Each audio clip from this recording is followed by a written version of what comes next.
Hey guys, what's going on? I'm Combat Craig, and today I want to talk about making sure you have a ICD-10 code, diagnostic code associated with the disability you're trying to get rated or you're filing a claim for. If it doesn't have a diagnostic code on the VA's list, right? The VA does things one way, and then the rest of the world does it the right way. So you have to get into their world and their diagnostic codes and what they rate and what they don't. You want to make sure that if you're filing a disability claim, you want to get rated for something, it's rateable and it's a diagnostic code that the VA recognizes. I have an example here. I got this screenshot, and basically what we have is a TBI claim, and then we're trying to hook secondaries off of the TBI. So just kind of before we even start, the VA loves to combine TBI symptoms and mental health symptoms together. Why do they do this? Because they don't have to pay as much money. If you have a separate TBI rating and a separate mental health rating, just between those two, you could be well over 100% into the special monthly compensations. Way up if you're at SMCT or SMCR2. So if there's a way for them to combine it and pay less money, that's going to happen. So, I'm showing these examples so we don't make it easy for them. So let's take a look at this. So this claim was already filed, so there's nothing to do now. You already made your move. So the next move is wait for them to send you to a bunch of C&P exams, get a rating decision letter, and then you'll be able to figure out if you want to appeal, file a new claim, like this whole thing wasn't a good idea, or appeal parts of it. You could do whatever you want to do. But at this point, you've already done your part. Now you have to wait for them to do their part. And that's kind of another part of this. We're going to wait 5 or 6 months for the VA to do what they do. The more we could tee this up and make it easier so we understand what may potentially happen, the better it's going to be for you. So we have headache secondary to TBI, fatigue secondary to TBI, light sensitivity secondary to TBI, lack of focus secondary to TBI, memory loss secondary to TBI, loss of concentration secondary to TBI, depression secondary to TBI, anxiety secondary to TBI, agitation secondary to TBI. So on my first impression here, I'm thinking, I see 2 things that they diagnose, 3 things that they diagnose, right? Headaches, that's 8,100. Depression, let's call it major depressive disorder, anxiety, generalized anxiety disorder, and then fatigue. I'm not sure what the light sensitivity is. Maybe that's associated with the headaches, so that needs to be teased out. But that's a good example. So migraines and TBIs are, interwoven a lot too. So you want to make sure that you have your doctor put all the TBI bucket stuff over here and all the migraine stuff or headache stuff over here.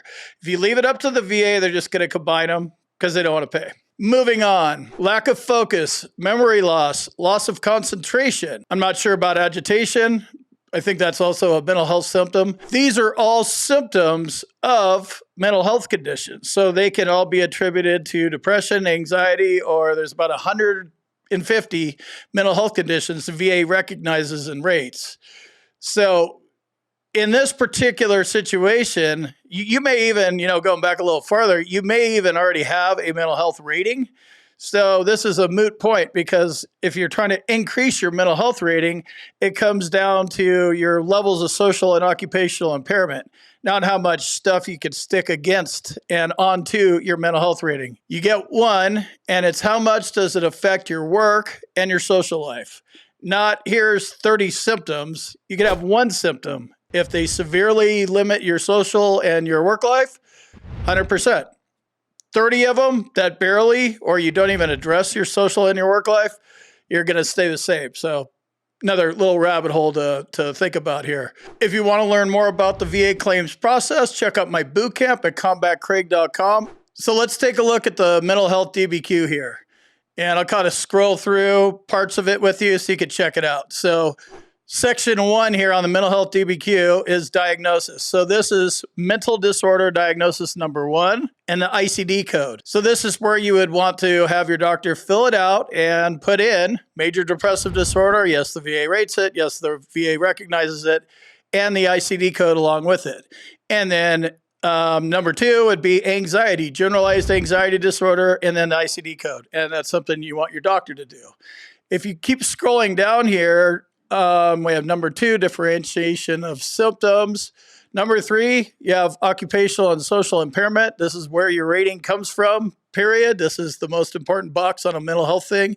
If it's not occupational and social impairment, you're not going to get the rating you're going after.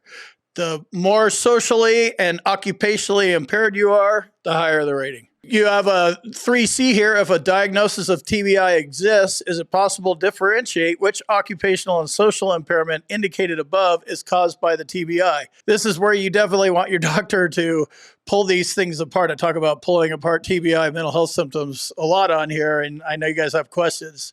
Like, it's literally on the DBQ. Get your doctor to do it. I can't do it. Then you might want to think about filing a claim for something different. If your doctor will not get on board with separating this stuff, you're not going to get a higher rating if they're just going to combine them. So if we go down to number 3 here and look at symptoms, depressed mood, anxiety. So these can be both things. That's why it's good to get a diagnosis for one of them. You may have depression, but you get a little bit of anxiety or something of that nature. But when you look at the panic attacks, mild memory loss. Let's see what else was on this list here. Lack of focus, lack of concentration, agitation. If you look through this symptoms category on the mental health DBQ, you're going to see all these things. These things are all symptoms with the exception of, let's say that depressed mood is actual depression, and you have it listed on your DBQ as major depressive disorder, or there's a couple other ones.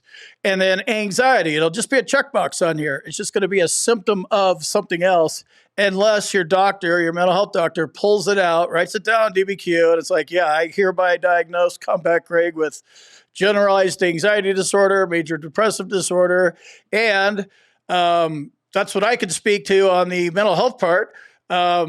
This other doctor over here will take it from here because he's good with the TBI stuff. So that may or may not be a different doctor. I'm pretty sure it is. Kind of depends on the situation and what you have going on with your claim. If you need medical evidence, there's an email address to my med team. Hit them up, see if they can help you out. Kind of to bring it all back around here, make sure you understand what you're doing before you file your claim, because you're going to thank me and it's going to save you a bunch of time. If the result is I was denied anyway, sorry about that. Keep fighting. I'm telling you right now, this one is not going to come out the way you're hoping it is. Again, we can't change gears after we hit the submit button. That's the legal process. We can change all the gears we want before we file the claim. Afterwards, now we're in the appeals process and waiting for the VA to basically react. So if you have a TBI and mental health conditions and you're thinking about filing a claim and you haven't quite hit that submit button yet, dig into this stuff. Go figure out what DBQs are. They're called disability benefits questionnaires. They will be filled out on you. You will have a C&P exam. All this is unavoidable.